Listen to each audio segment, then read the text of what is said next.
Hola a todos, yo soy Carlos Carranza y bienvenidos a un nuevo vídeo de la Cueva de Charles.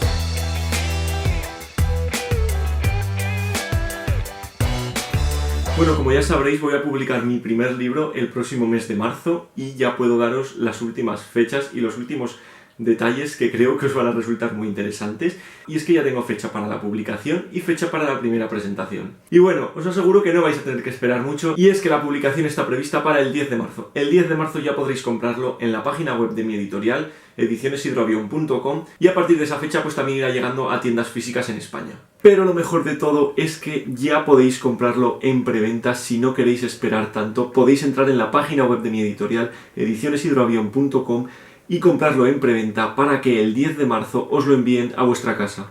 Os dejaré abajo el enlace a la página web de mi editorial, en la cual, como os digo, podréis comprarlo si queréis en preventa para que en cuanto salga publicado os llegue a vuestra casa. Así que nada, ya prácticamente solo nos quedan 10 días para que podáis disfrutar del libro, que espero que lo disfrutéis, y tengo muchísimas ganas de conocer vuestras opiniones, vuestras impresiones. La verdad es que estoy súper emocionado. Y la otra fecha que os tenía que dar es la de la primera presentación del libro. De momento es la única presentación 100% confirmada, pero tengo previsto hacer más, ya os iré anunciando. Y la primera presentación será el domingo, día 2 de abril, en la FNAC de Callao de Madrid a las 6 de la tarde. Será una presentación en la que estaremos 4 de los autores de mi editorial, que hemos publicado recientemente, acompañados por nuestro editor. Y bueno, si sois de Madrid y si podéis acercaros, pues me encantará veros allí, y por supuesto os firmaré los ejemplares, hablaré con vosotros. Y bueno, dicho esto, voy a pasar a contestaros a todas las preguntas que me habéis dejado tanto en Twitter como en Instagram sobre mi libro, y muchas gracias a todos los que me habéis dejado preguntas, así que vamos allá. Belén Rollero me pregunta, teniendo en cuenta este vídeo, ¿qué tanto de tu persona se refleja en el protagonista? Y me menciona un vídeo en el que subí hablando de mi experiencia Erasmus, porque yo me fui de Erasmus hace 6 años. Digamos que he tomado pues la base de esa experiencia, digamos, anécdotas y algunas cosas que me pasaron allí, pero la historia no es que sea autobiográfica para nada. Joseph o Escuchemos Rock me pregunta si hay referencias a otros libros, películas o música dentro de mi historia. Pues la verdad es que sí, menciono tanto películas, escenas de películas, menciono también algún libro, y menciono muchas canciones porque son cosas que a mí me gusta mucho encontrar en los libros. Esteban Rodríguez me pregunta si el libro va a estar disponible en Latinoamérica. A través de la página web de la editorial se puede comprar. No sé si llegará a estar distribuido allí en tiendas físicas, de momento no lo creo, pero en la página web de mi editorial, que ya os digo que os dejaré abajo, se hace una venta internacional. Podréis consultar ahí el precio de los gastos de envío. Dentro de España los gastos de envío son gratuitos, pero internacionalmente sí que hay que pagarlos. Así que os invito a que vayáis a la página web e investiguéis el precio por el que podríais comprar finalmente el libro con estos gastos de envío. Without Name me pregunta que de cuántas páginas sería más o menos mi libro. Pues el libro va a tener 329 páginas. Esther Sánchez me pregunta si la ilustración de la portada está basada en mí. Pues no, la verdad es que para nada. Es un dibujo de un ilustrador al que descubrí por Instagram y me gustó esta ilustración para la portada de mi libro, pero desde luego no está para nada basada en mí. Is me pregunta también por las páginas, que ya lo he contestado, y me pregunta si será autoconclusivo, y sí, es un libro autoconclusivo con su principio y su final. Emir Andrés me pregunta cuánto tiempo me llevó escribir el libro. Pues lo que es escribir el primer manuscrito me llevó unos 2 meses y medio o 3 meses. Pero claro, después han venido muchas correcciones, muchas horas detrás del texto, muchas horas releyéndolo, muchas horas corrigiendo cosas, cambiando cosas. Así que, pues eso, el primer manuscrito casi 3 meses, pero luego muchísimo tiempo hasta que he tenido esta versión definitiva. Black Reader me hace algunas preguntas que ya he contestado y una última que no, y es si tuve algún bloqueo mientras lo escribía. Y también en Instagram, Silenzana me ha preguntado lo mismo, si alguna vez me quedé bloqueado y cómo lo hice para superarlo y tirar adelante. Y bueno, sí que me quedé alguna vez bloqueado, sí que tuve momentos en los que me quedaba atascado y no podía seguir. Yo creo que eso es normal cuando estás escribiendo una novela. Y entonces en los bloqueos pues simplemente lo que hacía era descansar, desconectar.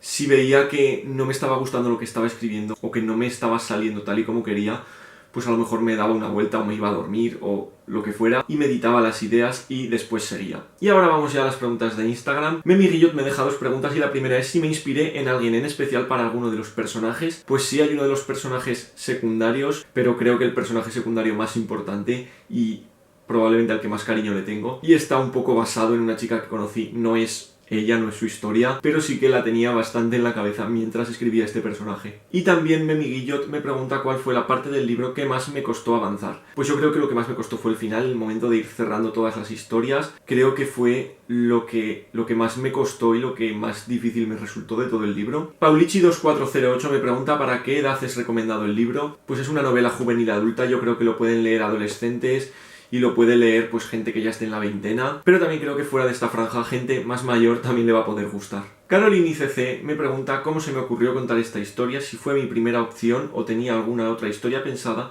y si la tenía, si la escribiría más adelante. Pues esta es una historia que tenía en la cabeza escribir desde hace mucho tiempo, varios años.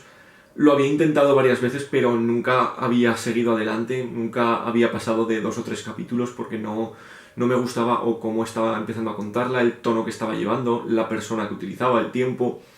No sé, nunca me convencía del todo y esta vez fue la que más me convenció cómo desarrollé la historia desde el principio, así que por eso la seguí hasta el final. Y sí tenía otras historias en la cabeza y seguramente las escribiré más adelante, de hecho ahora estoy preparando una nueva historia. Supersónica Bradbury me pregunta si hay alguno de mis personajes con el que me sienta identificado y por qué. Pues creo que con el personaje con el que más identificado me puedo sentir es con el protagonista, porque hay veces a lo largo del libro en el que hablo de pensamientos que tiene o de sentimientos que tiene, que son cosas que alguna vez he pensado o he sentido yo. Juanca M.A. me pregunta cómo decidí la editorial con la que quería publicar. Pues la verdad es que esta editorial me llamaba mucho la atención, entonces decidí enviarles mi manuscrito. Se lo había enviado también a otras editoriales, pero esta fue de las primeras en contestarme. Les había gustado, querían publicarlo y a mí, como ya me gustaba mucho esta editorial, me gustaban los trabajos que tenía y el tipo de publicaciones que llevaban. Y pues después de pensarlo bastante y recibir las respuestas de las otras editoriales, me decidí a publicarlo con Hidroavión.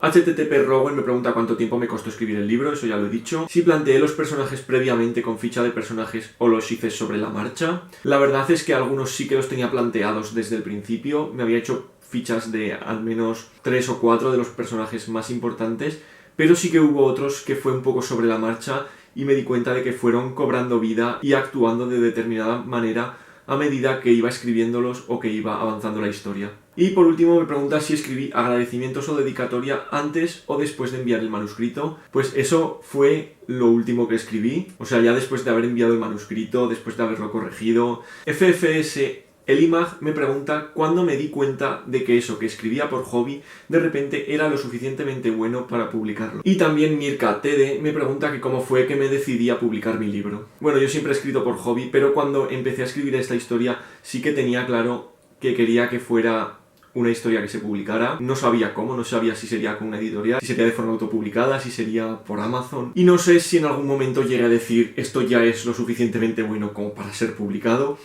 Simplemente cuando tenía una versión del manuscrito más o menos decente, pues la envié a editoriales y amigos para recibir otras opiniones porque yo tampoco podía ser muy objetivo con lo que había escrito. Lectora apasionada me dice que todas las historias hablan mucho del autor y si en mi libro encontraremos muchos aspectos relacionados conmigo, experiencias o algún personaje en especial. Está basada en una experiencia que viví yo, hay algún personaje basado en personas que conocí realmente y yo creo que sobre todo la gente que más me conozca va a encontrar algún guiño o algún aspecto que puedan relacionar conmigo. Y ahora me pregunta algunas cosas que ya he contestado. Y por último, que cómo me decidí por ese título y por esa portada. Pues por esa portada ya os he dicho que descubrí a este ilustrador y me gustó esta ilustración. Y el título yo creo que fue una de las cosas más difíciles de conseguir. Yo había escrito el libro y lo había enviado con un título totalmente distinto, un título que a mí me parecía perfecto, pero después nos dimos cuenta de que no podíamos publicarlo con ese título en concreto por un problema. Entonces tuve que pensar otro título, pero finalmente alguien me recomendó este título. Es una frase que se menciona 2 veces a lo largo del libro. Creo que esa frase recoge muy bien los pensamientos y las sensaciones de muchos de los personajes que están estudiando su Erasmus junto al protagonista. Así que creo que, pues al final es un título que hace referencia a la historia en general, a las historias que se van generando a lo largo del libro, como a los personajes que lo protagonizan. Alba Palmarús me pregunta cuál es mi parte favorita. Hay un capítulo en medio del libro que es mi favorito. No os voy a decir todavía nada, pero es un capítulo que disfruté muchísimo escribiendo y que la última vez que releí el libro, porque lo he leído un montón de veces, pues descubrí que cada vez me gusta más ese capítulo. ¿Y qué es lo que hace particularmente especial a mi libro? Pues la verdad es que no lo sé. Yo creo que he dado todo lo que podía dar de mí. He intentado darle un estilo y una forma de escribir algo personal. Es algo que siempre he intentado hacer en los relatos que he escrito y creo que aquí también ha quedado algo reflejado de una forma distinta porque no es lo mismo escribir un libro que un relato. Méndez Misael 474 me pregunta si estará narrado por el personaje principal o por diferentes personajes. Está todo el libro narrado por el personaje principal en primera persona y en presente. Chris Rose me dice que es verdad que todo sale del escritor, que sus sentimientos sirven para plasmar y transmitir un mensaje, pero ¿tienes miedo de esa parte de los lectores que no saben separar o diferenciar al autor del protagonista? A ver, no es miedo, sé que va a haber mucha gente que no va a saber hacerlo, que al estar, como os digo, narrado en primera persona y en presente, pues mucha gente va a pensar que directamente soy yo el protagonista, cosa que no es cierta, porque no soy realmente 100% como ese personaje. También entiendo que mucha gente pues no va a saber separarlo porque tampoco me conoce personalmente, entonces no sabe cómo soy yo para saber qué me diferencia del personaje. Pero bueno, ya os digo, no es miedo, es algo que simplemente sé que puede pasar en algunos lectores. Antonio me pregunta que cuál creo que es el personaje que está mejor construido y cómo es ese personaje. Es un secundario, una amiga del protagonista. Se llama Lola y es una chica muy abierta, muy carismática, muy habladora, todo lo contrario que el protagonista. De hecho, al principio chocan un poco y es una chica que de primeras no suele caer muy bien pues por esta forma suya de ser. Y realmente creo que es el personaje que está mejor construido junto con el protagonista, porque es el personaje secundario al que más conocemos y el que más evolución tiene y más aprendizaje tiene a lo largo del libro. Nuwanda Garcete me pregunta si el libro podría tener una continuación. Pues en principio es un libro autoconclusivo, tiene su principio y su final, pero sí que tengo como pensada la vida más allá de algunos de los personajes del libro, así que no descarto del todo que en un futuro me apeteciera retomar a los personajes del libro y escribir cómo sería su vida unos años después. Y también me pregunta si soy un booktuber que escribió un libro o un escritor que es booktuber. Pues yo creo que en realidad soy las dos cosas, porque sí que escribo desde hace mucho tiempo y es algo que me ha gustado siempre. O sea, siempre he querido escribir y siempre he tenido el sueño de publicar un libro, pero antes de conseguir publicar un libro pues me metí en este mundo de booktube y booktube de alguna forma pues me ha ayudado tanto a escribir este libro como a publicarlo. Así que creo que soy un poco de las dos cosas. Soy un escritor que se hizo booktuber y que gracias a esas dos cosas pues al final ha publicado su libro. Alberto26 me pregunta cuánto de realidad y cuánto de ficción tiene la historia. Pues más o menos os voy a decir que hay un 50% de realidad y un 50% de ficción. Sí que hay cosas muy reales, sobre todo la ambientación o algunas anécdotas que son reales, pero hay un 50% pues personajes ficticios, tramas ficticias, que son cosas totalmente inventadas. Y por último, Paul Meneta me pregunta si la gente puede llegar a sentirse identificada con el personaje de mi novela. Yo creo que sí, porque el personaje creo que muchas veces vive situaciones y tiene pensamientos que puede tener mucha gente, pues como es la sensación de sentirse solo aunque haya mucha gente, o la sensación de no encajar en ningún sitio. También me pregunta si eliminé algún capítulo mientras escribía debido a que no me gustaba el resultado. Sí que hubo un capítulo que una vez que hube terminado el libro y que ya estaba, cuando ya estaba en fase de corrección, después de que ya sabía que lo iba a publicar y todo, que lo leí y me di cuenta de que era un capítulo demasiado importante como para que no me convenciera tanto, así que lo eliminé por completo y escribí un capítulo totalmente nuevo. Y por último me pregunta que cómo me siento al haber cumplido el sueño de que haya una novela hecha por mí. Pues la verdad es que todavía no me hago la idea. Creo que aun cuando me envíen mis ejemplares y los tenga en mis manos, seguiré sin hacerme a la idea. Va a ser muy raro tener el libro en mis manos, pero bueno, todavía no sé cómo me siento, creo que tendrá que pasar un tiempo hasta que lo haya digerido todo. Y nada más, estas han sido todas las preguntas que me habéis enviado. Muchísimas gracias a todos los que habéis colaborado para que pueda hacer este vídeo, para que pueda daros más información sobre el libro. Y nos vemos en el próximo vídeo de la Cueva de Charles. Adiós.